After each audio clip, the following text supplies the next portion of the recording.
Hey everyone, it's David Bombal talking to Hank Preston again. Last time Hank taught us a bunch of stuff about CSV files. Hank, hopefully we're going to continue that conversation, but before we get there, it's good to talk to you. Absolutely, David, and we're certainly going to continue the conversation and kind of show how we can put some of that knowledge to use, gathering information about our network and building like CSV reports from live info is kind of the plan for today. I mean, that's great. I mean, last time you showed us like how to, extract information from a CSV file, how to write to it, and it'll be really nice to see how to do that practically by connecting to a router or something. Is that kind of what you've planned to do? It is absolutely. We're going to Great. kind of use a real network and go right through. So we can kind of dive right in unless you've got anything else you want to cover No, before go we for jump it. in. Excellent. All right, so what we've got here up on my screen is kind of the typical type of a setup for a network automation engineer. I've got my terminal set up, and I'm going to go ahead. We're going to be working in Python, and I'm going to start right from kind of the creation of that virtual environment for today's demo to just show everybody kind of what goes into all these bits that are there. And so we are kind of in the modern age, so we're going to be talking Python 3. And so if I look here, I've got Python 3, and I've got Python 3.6 is the version that I've got installed on my workstation here. So I'm going to create a virtual environment for Python 3 because, and we've talked about this before, virtual environments are a great way when you're working on network automation projects to kind of put all of the requirements for that project together and keep them isolated so that you can package them up and have other people work on them. And so there's different ways to create Python virtual environments. The way I usually do it is just kind of use the Python 3-m for module, and VNV is how you create a virtual environment. And I'm going to call it, in this case, we'll just call it VENV, right? That's fairly standard as it goes through. And that creates the folder structure and everything that will be the Python virtual environment. As a reminder for folks maybe still new to some of these bits, what that actually did is created this folder called VENV that has everything about Python in it. But I need to activate the virtual environment to use it. And you do that on a Linux or a Mac machine with source and then VENV bin activate. There's a similar command on Mac to do it, but the folder structure is a bit different. It's scripts instead of bin. And the key change we have here is out in the front of my prompt, I've got this now in parentheses VENV that shows I'm in my virtual environment. Makes sense? Any questions, David? Yeah, you said, I think you made a mistake. You said on a Mac it would be different. I'm assuming you mean Windows, yeah? Oh yeah. If I said Mac, yeah, Windows machines, Macs use the same command structure as you would see on a Linux machine, but Windows machines are slightly different. It's VENV/scripts, and then if you're in a Bash shell, like Git Bash, it's activate. If you're in like a PowerShell or Windows command prompt, I think it's like activate.bat, but it's the same general idea. Yeah, we covered this in quite a bit of detail in a previous video, so I'll link that below. And Yep. we've also had a discussion about if you're a network person, you should learn Linux. So this is another reason. Yep, definitely bits and pieces of it. Now, the key part of getting the virtual environment active is if I do which Python now, we'll see that the version of Python is actually coming out of this VENV bin directory. And I'm currently in this network info, NetDevOps demos folder. And so that's where we're at. And so now everything I do with Python is going to be kind of contained inside of there. Now, when you're working on a new project, you have to install any of the Python libraries and modules you might need, and you do those with pip. Now, oftentimes, if you're grabbing a project from somebody, they may have packaged up a requirements file. In this case, I'm kind of live coding, so I don't have a requirements file, so we'll just install them. Like most of our projects or most of the stuff I do, the network I'm using is Virl, and I use the Virl utils package to manipulate that. So I'm going to do pip install Virl utils. And so Virl utils will give me the command line bits necessary to interface with my network simulation that's already running. Did a bit of prep before we go, but this will let me kind of work with it and see what's there. All right, so Virl utils is there. So now if I do Virl nodes, we'll see that I have a large Virl topology going through made up of several different types of devices. I've got some Nexus devices. I've got some iOS L2 devices. If I scroll up, we see I've got a couple of CSRs in here. It's kind of a fairly large topology. And the idea here is this is representing my actual network. And I want to gather some info and start kind of putting together some reports and CSV files based on what I have in that network. Make sense? Yeah, I just wanted to say we spoke about viral utils on another call as well. So if anyone's interested in, viral utils, have a look at the video that I've linked below. Hank, just for the quick summary, basically you connecting from your Mac across the internet to a DevNet sandbox. Is that right? Exactly. And it's the same sandbox we've used in lots of videos. I think today we're actually going to see several topics we've talked about kind of come together and kind of see how these bits go together.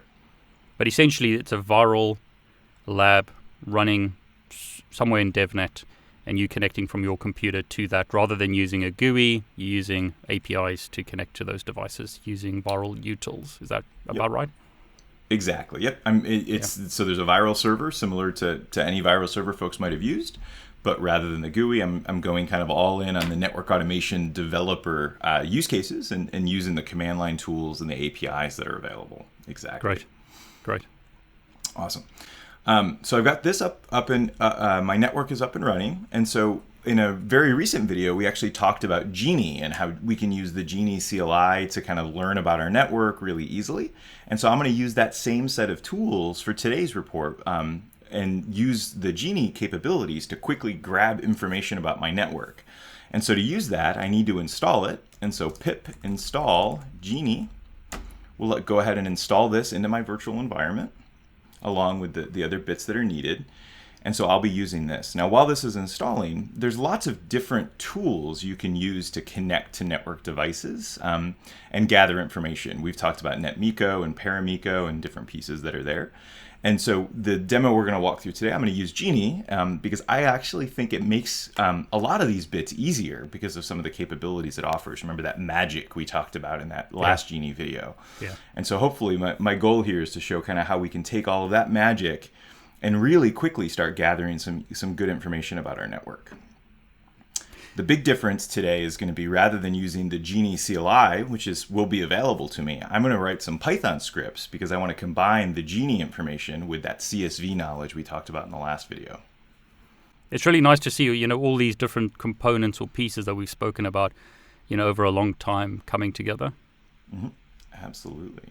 We'll kill a little bit of time here while this all goes installs. I debated about having it all prepped before, but I think it's kind of good to show the full flow and all the tools that we're using kind of being installed as we go through here. So, yeah, I think so, Hank. I mean, it's nice for everyone to see, exactly how you get from nowhere to, getting it all set up. And I mean, just let us know if you got feedback. Those of you who are watching, if you prefer us to, get it prepped. Let us know. But my feeling is most people prefer it to be, set up from the beginning, as in you have to show us what to do so they can replicate it. Yep, absolutely. All right, so the install's finished. Now, in order to use Genie, it's similar to a lot of the different network automation tools that are there. It needs some sort of inventory file so that we know what our network is to connect to. And so it's running in Viral. And so what I've done is I've created a testbed file that represents that network. And so I've opened it up here in my IDE. The testbed file for Genie is a YAML formatted file. So if people have played around with Ansible before, and most network engineers have at least toyed with it, you probably run across YAML before. And so this is the testbed file that represents that network that we looked at inside of Viral. So we can see the name of the testbed is demo. The credentials for my environment are all here. It's a Viral environment, and Viral defaults everything to just Cisco for usernames and passwords because it's a lab. So we can see all those listed here. And then down here underneath the devices, I have entries for each one of the devices that are inside of the environment. So we can see that I've got something called admin vSwitch. It's an iOS device, what its type is. We can see the connection information, how we can telnet into each one of these devices. And that's the key bits for the testbed file, which is what we call the inventory file for Genie, are these connection bits, is we need to know how to connect to a device. And so I've labeled here, we're going to connect to the console ports here using telnet. We're going to telnet to this IP address. And this particular switch happens to be on port 17004. And so we're telnetting to the Viral server because the Viral server exposes all of the console ports for each one of the network devices kind of on an individual TCP port through telnet. And so if I scroll down, we'll see the second device here. Same IP address, just a different port is where this one happens to be running out there. Make sense? Yeah, and I mean, we're going to get this question, so let's hit it, right away. SSH rather than Telnet. That's possible, is it? Oh, absolutely, yeah. So the protocol here could be SSH instead. It's just with the viral network that we're using, I'm connecting to the console ports, and so those are being exposed through kind of telnetting into kind of the terminal break or the console breakout that viral offers. Yeah. If I were to go in here and say, okay, if we do viral nodes, and I'll just grab one of these guys. So we'll say DMZ router 02. So this is the one we're going to look for in the list. It is right here. So we can see DMZ router 02 has, it says Telnet, but SSH is also enabled. So if I grab this IP address, I could come over here under connections and say, we'll go in and I'll actually add a new connection option because you can do that. And I'll say SSH, and we'll say protocol is SSH. IP is the IP address that's there. And I don't have to give it the port if the port's the default one, so I don't have to put those in. So now I would connect. When I go to connect, I have an option on this device to connect via SSH or via console. If the testbed file has more than one way to connect, you do have to explicitly tell it which one you want to use. And so if I wanted to only use SSH, I could just delete the console one, and then it would go through there. Does that make sense? Yeah, no, that's great. Perfect. All right. Just we know we're going to get that question, Hank. No, it's a great one. And in a live network, you probably wouldn't connect through console ports, right? You would connect through an SSH port to it. It's just kind of the way the network simulations in the background. Yeah, it's a lab. Yeah.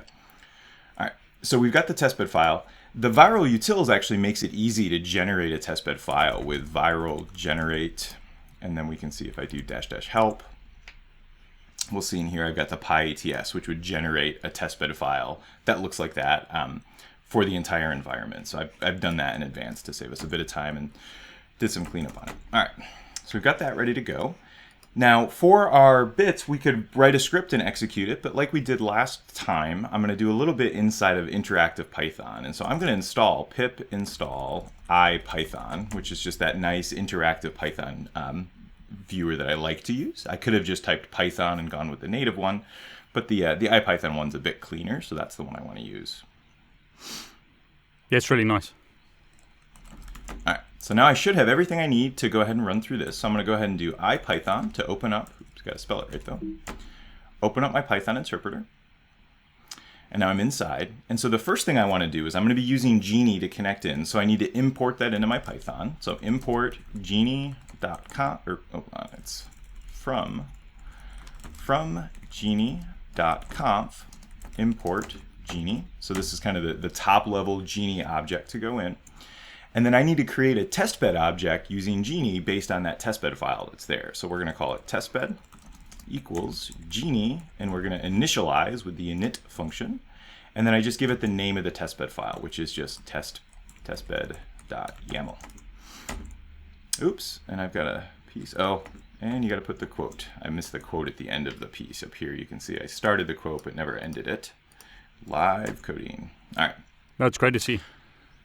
So now I have a testbed file. So if I do testbed, you'll see that it's a testbed object. And if I do testbed.devices, we'll see I get what's called a topology dictionary. So it's like a Python dictionary. And inside of here, you'll see each one of my devices. So admin vSwitch, DMZ RTR. So all of the devices are now available to me inside of that testbed object.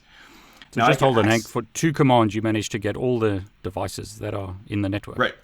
Yeah. I'm on, what do? We did from genie.conf import Genie. We did testbed Genie init, and then we're just looking. So right now I've got a testbed object. I haven't connected any devices, but I now have access to all those bits. Yeah, super quick and easy. I really do enjoy using Genie in my coding. It makes things super simple. So with those done, so now we're going to go ahead and I'm going to play around. We're going to start out by playing with this internet router device that's out there. Now I could do testbed devices and then internet, there we go, router. And you can see that I've now just this device that's here. To save myself a little bit of typing, I'm just going to create a new variable called internet underscore router.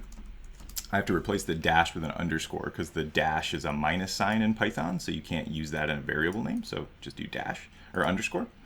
And so now I've just given myself less typing to do. So I can just now do internet RTR, and I've got that device.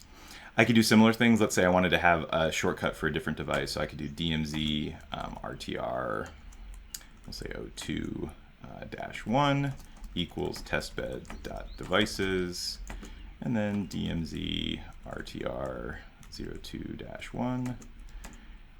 Oh, but apparently I gave it a wrong router name. What is it? RTR. You got the hyphen after the RTR, I think. Yeah, extra dash. There we go. So DMZ RTR 02. So now I've got 2. So these are just kind of like shortcut variables that to make it less typing to go through as we're doing the coding. But the first thing I want to do is on my internet router, I need to connect to it, right? We have to connect to it before we can send commands. And this connect function is what's going to go ahead inside of the testbed file. And if I go find it here in the list, right? Where is it? Internet router. It's somewhere over here. Here it is. So it's going to connect using this console connection. And so I'm just going to send the connect function. And you'll see here it's actually using the magic under the hood to connect out to the device and kind of log in. And if I scroll up here to what was outputted, we actually see inside of our output all of the stuff that that Genie did. So it went ahead and it said, okay, it's going to go ahead and run this telnet command based on the stuff that was in there. It then goes ahead and logs in if it needs to. And then we can see it just does a little bit of setup here. So it sets term length to 0, it says term width to 0. And this is so as Genie sends commands to the device, it gets everything back in one blob. And when we disconnect from the router, all of those bits will get undone from the device. And so it'll get returned back to normal. But now, if I go into internet router.connected, we'll see that I am indeed connected. So it's opened up a connection to the device, and now I can do things with it. And so let's say I wanted to get a list of interfaces. I could say interfaces equal internet router.parse. We're going to give it a command that we want it to parse, and we'll just say show interfaces. And so this will send the show interfaces command off to the device, and we can see the output that's right here. Now you've probably done that before. You've sent a show interfaces command, maybe using NetMiko. What's different here is once it parsed it, if I look at interfaces, I have a JSON object. I don't have the string output. I actually have all of the information about these interfaces as a JSON body. I'm scrolling up to try to find the top of it here. And so we can see here, it looks like JSON, but it's actually a Python dictionary, right? So I've got Gigabit Ethernet 1 as a key, and then all the details about Gigabit Ethernet 1. And so now, again, the actual coding commands I've typed in are about 4 so far.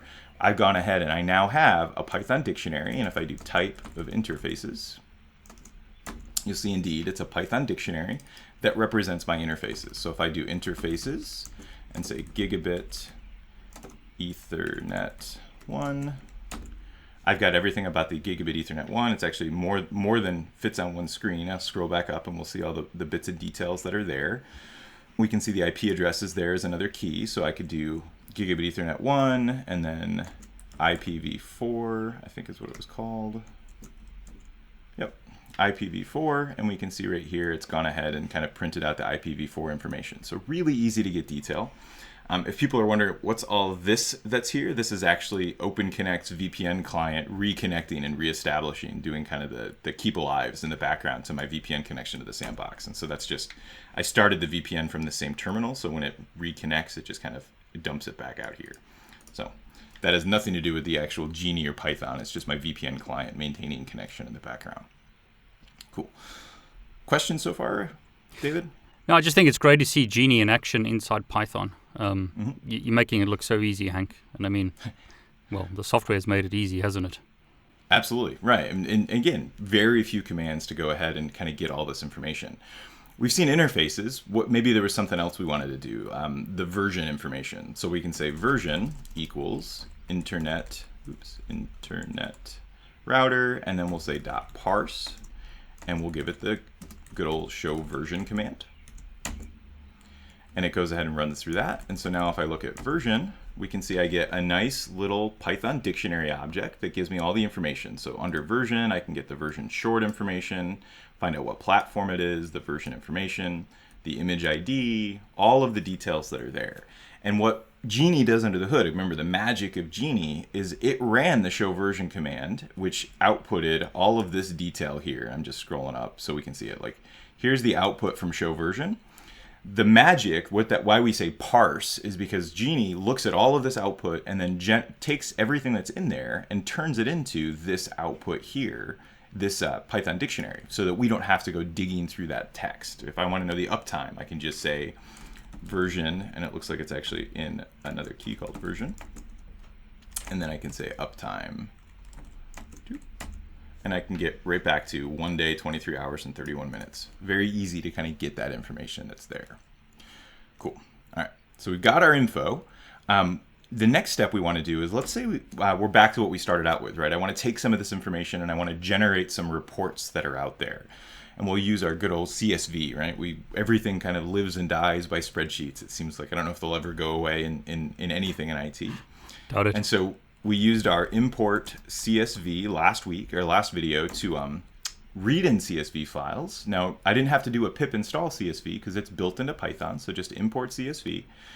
And so I want to create a file that contains all the MAC addresses. So I've got we've seen all the details that we've pulled out, but for this first demonstration, we're going to say, you know what, I just want to create a CSV file of all the interfaces for my device and then the MAC addresses that are there. And so I'm going to say, we're going to call it interface. Oops. Ooh, I can't spell it all today. Interface file. And we'll say we're going to call it interfaces.csv. So again, that's just a string. And so what I want to do is I'm going to create the CSV file. Now last video when we did it, we kind of just read them in and we dealt with them kind of by indexes from columns. We didn't have like a header field in the CSV. But let's make it a little bit nicer this time. So I want to create fields inside of the CSV file, not just the data that's there. So I'm going to create a list here called report fields. I think it's I before E, fields equals, and then I'm going to give it the interface name. And then after that, we're going to say the MAC address. So I've now created a list for that. And I need that because I'm going to use an element of the CSV object called the dict writer. So DICTWRITER. So we were reading and writing before. Now we're going to do it based on kind of dictionary objects to make it more useful as it goes in. Now this next bit that's here, it's going to be a bit of code that goes through, because remember we're going to use that handy with block that handles the opening and closing of files for me. So I'm going to say with open, and we'll say interface file. And then I need to open it in a write mode so that we can actually add data to it. And I'll say as f, and so we're going to open up the file to write to it. And then I need to create a new writer object, which is a CSV.dict writer. Last video we just did a regular writer. This time we're going to say dict writer because we want to create headings and all these other pieces that are there. The first thing I have to pass to dict writer is the file that I'm going to use, and so that's that f variable from our open command. And then I have to give it the list of fields that will be inside of this dictionary, this kind of the heading fields for the piece. And so we'll do that with report fields. So now I've got my writer object. The first thing we need to do is write the header row that's in there. And so we'll say writer dot write header. Okay. And so that takes the report fields and kind of puts that first line in the CSV file that's going to have kind of the headings that are there. Now what I want to do is I want to actually add an entry into this CSV file for every interface that we grabbed out of the router that was there. And so we'll use the common for loop, right? So we'll do for interface, interface in interfaces. Okay. So this is going to say for every interface that's in that interfaces list that we had before. Now I actually want to get access to the interface name as well as some of the details that are there. And there are different ways to do that inside of loops. My favorite way to do it is actually to break out dictionaries into the details. So the interface, that's going to be the key, when the key is the interface name. And then I also need the details. And we do this by using off of dictionaries, there's a function called items. And when you grab the items function off of a dictionary, what it does is it returns first the key and then the values from the key, and then it will populate them. And so this type of a loop will now give me two variables. This will represent the interface name, and this will represent kind of the dictionary of details about that interface and kind of one place that goes through. A little bit, it's not a super advanced loop topic, but if you're doing anything with dictionaries, this type of a mechanism for working with the keys and the values can be really handy. I'm going to pause for a second, make sure that makes sense. Any clarifying questions, David, or other points to make? No, that's great. I think that's good. I mean, just so that everyone knows, I've created some courses on basic Python. There's a lot of free stuff out there, so if you need to learn a bit more about dictionaries, have a look at that. And Hank, you've also got the free course on DevNet as well that covers some of this, yeah? Yeah, absolutely. Absolutely. Yeah. There's a bit of a kind of a basic Python knowledge kind of assumed for some of this, though we're trying to clarify it as we go. Yeah. All right, so now I'm in this loop, and so for every interface, what I want to do is actually write a row. And so writer.write row, and now I need to provide it the details about the row. And now these details, each one of the, we're going to provide it a dictionary that represents the row based on these fields that are up there. And so I'm gonna hitting enter here just to make this more readable as we go through. So I'm gonna say the first bit that we're gonna give it as inside this dictionary is the interface name. All right, so interface, and this piece here, right, this has to link back to the field names that we're using so that it knows how to kind of correlate all of this data that's together. And so interface, and then the value of interface is just the interface name. And so again, that's coming from here. So remember, for interface, this is the name of the interface, and so I'm just going to kind of use that value inside of the CSV file for the interface column as it goes in. And then the next bit of information is I'm just going to hit enter again to make this easier to read, and then the MAC address. All right. And then to get the MAC address, this is going to be part of the details variable. Remember, this is why I grabbed details out to make it super easy to get to them. So the details of the interface, and then I need to know the key that Genie uses for the MAC address. And so if I know what it is, but I'll scroll up so that we can see it. So if I scroll back up to where we had the output from one of these interfaces, let me go find it. It's up here. Here, we're getting into it now. Right, there's one. All right. So here is interfaces, Gigabit Ethernet 1. So this is what we're looping over, and we can see that this block of information here is what is the detail. So this dictionary that kind of starts here, and we can see right here there is a key called MAC_address, all lowercase letters. And so this is the key that I want to use to get access to the MAC address value that's there. And so what I'll do is if I scroll back down to where we kind of left off, or where we're currently in Python, there we go. So now I'm back down here to the bottom. And so what I need to give it is that key of MAC_address. And then we end the piece that's there. And then a final closing curly brace, because again, we're closing this off. And then we need to close off the actual write row function with a parenthesis. And this is one of the reasons I like IPython, is every time I put those in, it kind of shows where we are that's in there. And so now this completes the piece that goes through. So before I execute it, let's talk through it again. So we're going to open up the interface file, and we're going to open it in write mode. And we're going to store that kind of reference to that file as this variable f. I'm then going to create a new dictionary writer object called writer, so CSV dict writer. We're going to connect it to that open file, and we're going to pass in the fields that we're going to use using this list of fields that we created above. Then we write our header row so that the top of the CSV file has the headers. And then I say for every interface that I pulled out of my device, I want to go ahead and say, okay, give me the interface, and then give me all the details about the interface.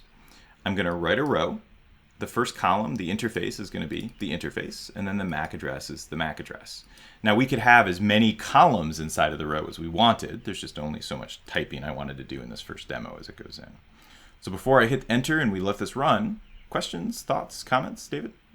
No, it's just you make it look easy, Hank. I mean, we are 25 lines now, and that's with all the explanations. So you haven't typed a lot of commands to get to this point. Nope, it hasn't been. Like I said, it's really pretty straightforward, and we'll actually bring up and we'll write the whole script that does this, so we can actually see what it is in its entirety too. Hopefully, we can. If you can give me that script, I'll put it below the video as well. Yeah. Hank. Yep. I'll make sure you get the link for that. So I'll hit enter, and so it really kind of unimpressive here, right? It just ran the code, and now the idea is that this generated that file. So let's go actually look at it. So over here inside of Atom, I'm going to go ahead and click on Interfaces CSV. And my demo worked well. We can see that I do indeed have a header row with interface and then MAC address. And then I've got Gigabit Ethernet 1, and then I've got the MAC addresses as they go and they connect in on there. So it shows us that we were able to build that as it goes in. Pretty neat, huh? I'm just going to say, for people who haven't seen this before or haven't done this the hard way, when we spoke about Genie originally, we mentioned this. It's so much work to do just that, the old-fashioned way with, say, NetMiko and other methods, because you have to find the strings, and it's such a lot of work. I mean, this has really made it easy. It is. And to be fair to NetMiko and some of the other pieces that are there are the TextFSM, which are a set of templates that kind of make it easier to pull information out. And those work great. And they provide kind of a similar type of experience here. But the TextFSM, either you have to create your own templates or you leverage ones that other folks have done. And that the set of templates that are available there are growing. But I think that what you'll find is the parsers and things that Genie has just built into it are pretty robust for a lot of use cases. And at this point, they exceed what I've seen kind of in publicly available TextFSM templates. And we'll show, I'm looking at where we are in time. We should have a little bit of time still where I'll actually pull up and we can see the list of templates and models and things that are just built right into Genie that we can use right as we get going. All right, so we've got our CSV file. So now that it's there, we could kind of hand this off to our bosses and say, here's the bits of information that are available kind of on that. Now we do have 20 minutes, so we only ran our script here against one device out of all of the devices that are there. Let's see if we can actually extend this script out to do it across all of the devices that I have in my test bed. Because remember, we only kind of targeted the one for this bit of demo. So I'm actually going to go ahead and we're going to do this as a real script. So we're going to say internet router, and I'm going to do disconnect. Because I want to disconnect, because right now, remember, I still am connected to that device that's out there. So disconnect will do a clean kind of log out of that internet router for me. And the reason it takes a second, again, is it's going back in and it's turning off the term length 0. It's kind of putting that device back to where it should be as it goes through. All right, so we're out of that, and I'm going to exit out of IPython. And now I'm just back at my terminal that's there. And I'm going to go over here, and we're going to create a new file, and I'm going to call this, let me get it into the right folder. And this is the file that I'll make sure that we send over to you, David. So network info folder, and we're going to call this interface report.py. All right, so interface report. So it's an empty file. We're going to start out by building our file that's there. So I'm going to give it, it's a Python script, so we're going to give it a shebang line of user bin env python. And so that's going to say this is a Python script. And then we start out again with from genie.conf import Genie. So that gives us our Genie capabilities. The testbed file is testbed equals genie.init testbed.yaml. And so these are the commands that I ran interactively. Now we're just going to put them into our script so we can see what's needed. And so that'll give me my testbed pieces that are there. Now what I want to do, instead of just grabbing one device, I actually want to create this so that we're going to loop over all of the devices that are out there. Okay. And so let's go ahead, and I'm trying to think of and this is one that I don't have my cheat sheet over in the side. So I'm thinking of some different ways that we'll do this, but we'll build this as we go in. And so we'll say we'll just get the looping of the devices done first. So we'll say for device in testbed.devices. And so now what it'll do is it'll run this bit for every device that's in there. And the first thing we want to do is we want to make sure that we connect. So we're going to do device.connect. So that'll get me connected to the device.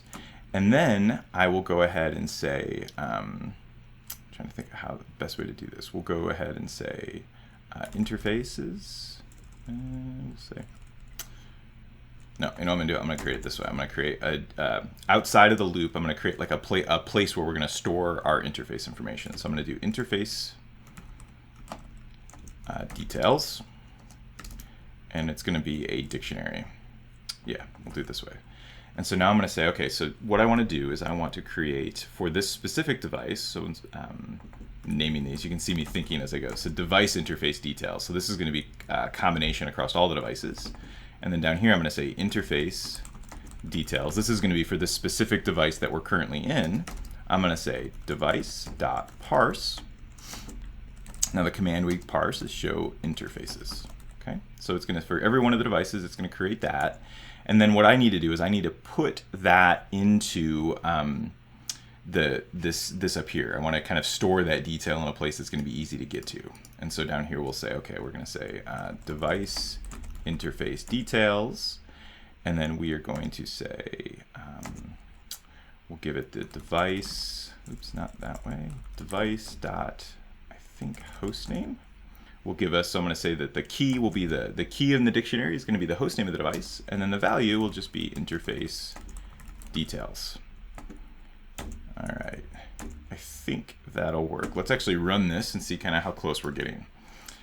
So Python, and then we're going to say, what did I call it? Interface report.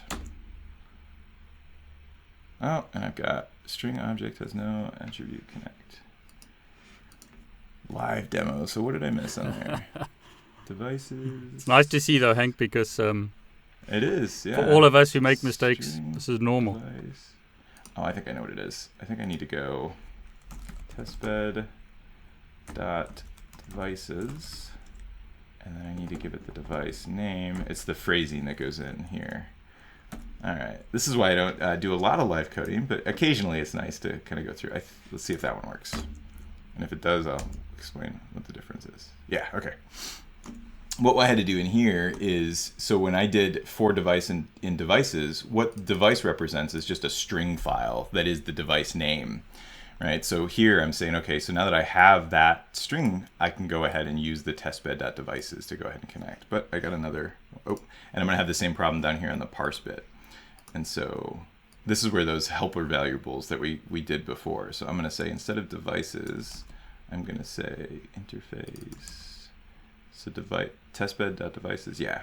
So this is the full reference to the device kind of off the entire testbed as it goes in. So we'll do this one more time. And we'll see if here if it starts gathering info about the interfaces. It is. So now we can see it's actually pulling like interface details from this one device where it ran the show interfaces command on it. And so now hopefully the entire script will run. Though we've got a lot of devices out there, so I actually don't. Oh, and I got another one. String host name. Okay. So, but here's where I can actually, instead of doing it that way, I can just say device. So now, remember, the device in this loop represents the name of our device. And so here, so when I'm storing this up in kind of the big dictionary, oh, but this is actually wrong. Let me fix this. Device equals. Whenever I show bugs in my code on a live demo like this, I always kick myself and say I should have done this in advance and prepped it. But don't worry, it's nice to see, Hank. Yeah. All right. So here we've gone ahead and fixed this. So now we should be able to say, all right. So we're going to create a new key based on our host name, and then we're just going to store the interface details that are there. I think what you've done that's really important is you've done a bit of code, and now you're testing it, and you're catching the problems. You know, finding out where you've made the mistakes. Correcting them before you go and write this long piece of code. And there's a lesson there. There absolutely is. It's the only way to do this kind of at scale and productively. Because if I'm at line 11 and we've already fixed like 5 bugs, if this entire script's probably going to be a total of, I don't know, 30 lines maybe. And if I had all 30 of them done, God knows how many bugs I would have and trying to find them. So this is kind of honing in on where I'm at. All right. So I'm actually going to see it. I did get, okay. So it grab in, so show interfaces under NXOS. All right, we'll have to play with this a bit. What I'm going to do is just to make this so that it doesn't take as long, because there's like 20 devices in this test bed. I'm going to go over to the test bed and I'm actually going to limit it down to just a couple of devices. Again, mostly just for the time perspective. So we'll do the first 3 devices or so here. So I'm just going to delete the ones below it. And so now we've got, what do I have? So I've got admin vSwitch, and then I've got DMZ RTR021, and then DMZ RTR02. So I've got 3 devices, so same general idea, but now it won't take nearly as long to run the pieces that are there. So run this one again.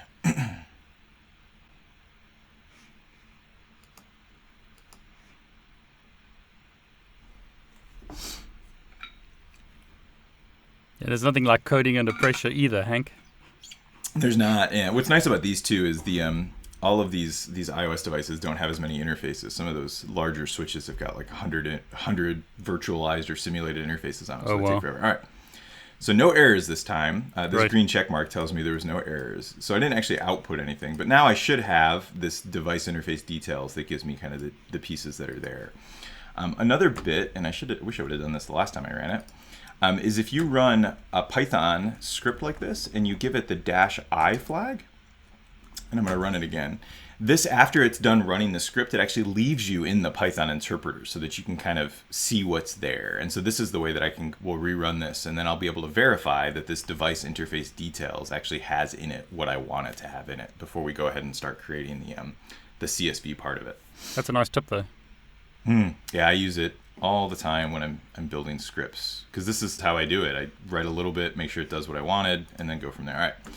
So here I'm inside Python, these 3 brackets. I'm not in IPython, I'm just kind of in Python. But now if I do device interface details, I should, oh good. So there's a lot of data, so that tells me that at least I put something in there. But what I should have is it should be a dictionary that I can go into each of the devices that I'm going through. They were admin vSwitch is the first one. So I'll copy that. There we go. So this went ahead, and rather than just do it that way, if I do a print, I thought I could do that. This is why I like IPython. The keystrokes are a little bit nicer. So print, I think this will actually print it out a little bit cleaner than just one big string like that. No, it doesn't. It still just does like this. But inside of here, we can see that we do indeed have details about the interfaces. So here that we've got Gigabit Ethernet 0 is listed, and so I should be able to go off of here and then do Gigabit Ethernet 0. Nope, it's probably 1. Nope, it's not 1 either. What am I missing? Admin vSwitch.keys. 0, 0. Oh, because it's a switch. I thought it was a CSR. This is actually it's a layer 2 iOS switch, which is why the numbers are different. That's what. So I need to give it 0, 0. There we go. So this shows me the information about Gigabit Ethernet 0, 0. So I've got the details, the data, the way that I wanted it. Now our next piece is now I want to create the report that's there. So I'm going to exit out of Python. And we're going to create the next bit of information, which is going to be our CSV pieces. And so we would import CSV. Now, I put it here because that's where I need it, but typically you would actually put all your imports up at the top. So I'm going to go ahead and put it up here where we actually want it. And so we'll put in, and I'm going to practice a bit of copy and paste here. So I'm going to go ahead and grab these bits. So the next thing we do is write what is our interface file. So we're going to create a file. We're going to use that same one, interfaces.csv, and then we'll use the same fields just to kind of keep things consistent with what we had before.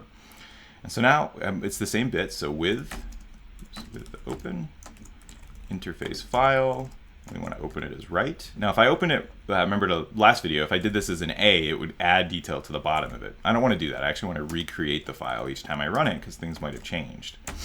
And so as F, and then writer equals CSV dot dict writer F, and then report fields. So this is same thing we saw before.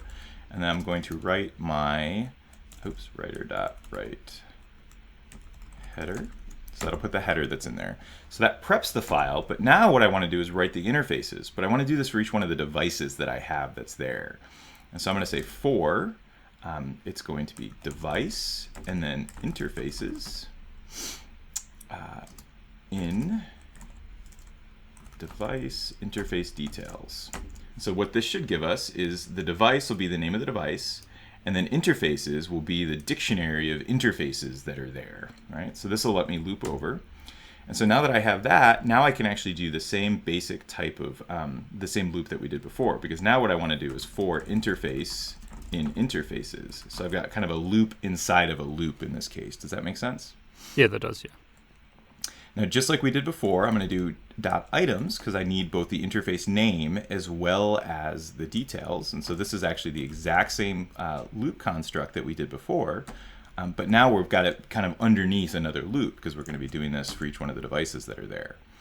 And then we're going to go ahead and do, and I'm going to cheat a little bit and copy and paste. bring this over here. I will make this easier to read. So right row, let me just format this like we did before so it's easier to read.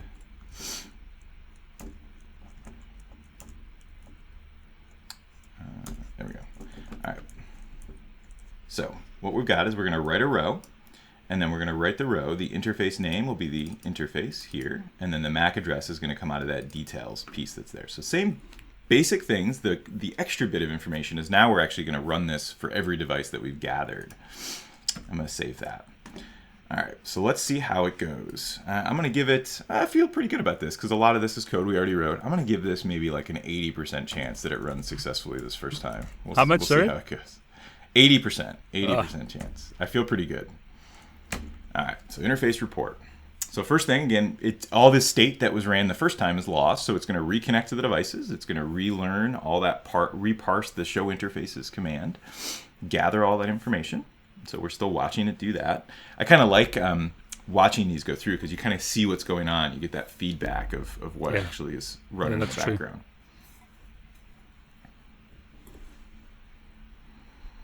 Too many values to unpack. Expected 2. So something down here didn't like. So for device in device interface details. So it was here. Expected 2. What did we get? Device interface. Oh, I think I know what it is. I missed the dot items up there. Device interface details is all of them. Dot keys are the devices, and then dot items. That's what I missed. So if you can see it over here, where I'm at is here. This should have been dot items so that I got both the device and the interfaces. Without the dot items, all that was pulled back was just the device bit that were there. I think that'll fix it. So let me see if I'm going to do a little bit of testing here just to make sure it runs before we do the whole thing again. So I'm going to grab that command and say for device, and then I'm going to say we got an indent. So for interface details and interfaces items, and then I'm not going to write the CSV because I'm not in the right spot in the code, but I'm just going to print out just a test bit. We're going to say print out the device, and then we're going to say the interface name, and then we'll do the MAC address, I guess. And so I'm just using string formatting here. So I'm going to say format, and so inside those placeholders, I'm going to say device, and then interface, and then details, MAC address. Let's just see if we can get the information that I'm trying to get to successfully inside of this loop. All right, I think that's right. I did. All right. Okay, so the loop format looks good. So now we can see we can print out the device, the interface, and then the MAC address. So all the info we're trying to get to, that does look like it's correct. So I'll exit out of Python. I think I did this, but we'll save the fix, and we'll run it once more. All right, I'm sticking with 80%. Right? I wasn't 100% before because mistakes always happen, but we'll stick at 80%. I'm feeling pretty good. I think this will be good. It's really nice to see you code a bit live, Hank, because it's. I think the encouragement for everyone is if you don't get it right, it's normal. It is. I never, nothing is ever right the first time. If you, on my videos, if you see me do them and they look right, it's because I've practiced for hours before to get the code exactly where it needs to be. Yeah. All right, so we didn't get any errors, right? And so the assumption here is we actually wrote our CSV file. So if I come back over here, let's actually see what the details are. So CSV. Ha! Oh, it worked. But what's interesting here is you'll notice is I don't have the device in the CSV file because when we built it the first time, we didn't include the device column that was there. And so even though the script worked, it didn't generate exactly what was after. And so let's do one more fix to see if we can kind of complete this. And so we'll add a new field. We're going to add a field called device. All right, so I've added it to the report fields. And then down here in the row, we need to add device and then device. Oops. So on that, so what did we do? We added a new field, and then down here when we write the row, we have to actually add that into the new row that goes through. I've made that change pretty quick. Does that make sense, David? Yeah, I'm glad you did that because previously we were talking about how do you add an extra column, and you've just done that. Yep. So let's run it hopefully one last time and see what we end up with. Yeah, no pressure, Hank. We've got 3 minutes, 2 minutes. I know, I was watching the clock. I was like, oh man, I told you we'd be done in time. Nothing like coding under pressure. No doubt. Yeah. This video may be one of those ones where we don't actually edit anything out and people can see this like it's almost like a live video. We didn't stream it live, but you can see it exactly as it unfolded. All right, so no errors again. Let's see. Woo! There we go. There you go. Wow, just device, in time. interface, and they're all there. So now 2 I'm going to minutes. open this up. Well done. And we're in good shape. And so now we can see, as we mentioned, the actual script to create this is fairly short, right? To connect the devices. Up here, we've connected to the device. So 13 lines of code to connect to the devices and gather all the interface information. And then down here, another, 16 lines of code. And a lot of that's just wrapping here for simplicity to write that out to a CSV file. Super simple at kind of combining together some of these topics that we've had that are out there. All right. Not bad. And we kept it on time. I was actually going to say, I mean, let me push this to the audience. Would you like to have Hank live? So would you like to get him live and like pitch questions to him? We won't expect you to code, Hank, but we might have to ask you questions. So, I mean, I'm putting you on the spot, Hank. You up for it? Yeah, no, we do these videos. If we want to line one of these up and let folks know, we can come up with a way to have folks feed us the questions as they go in, set it up as a WebEx webinar or something like that. That'd be great. So everyone, thanks so much for watching. Hank, as always, really appreciate you sharing your knowledge and, doing this under pressure. And like coding live here was great. Thanks so much. Absolutely. And I'll make sure that we get the link for this code into the notes so folks can actually take a look at it as it goes. Brilliant. Thanks, Hank. All the best, man. Thanks. Talk to you next time, David. Cheers. Bye.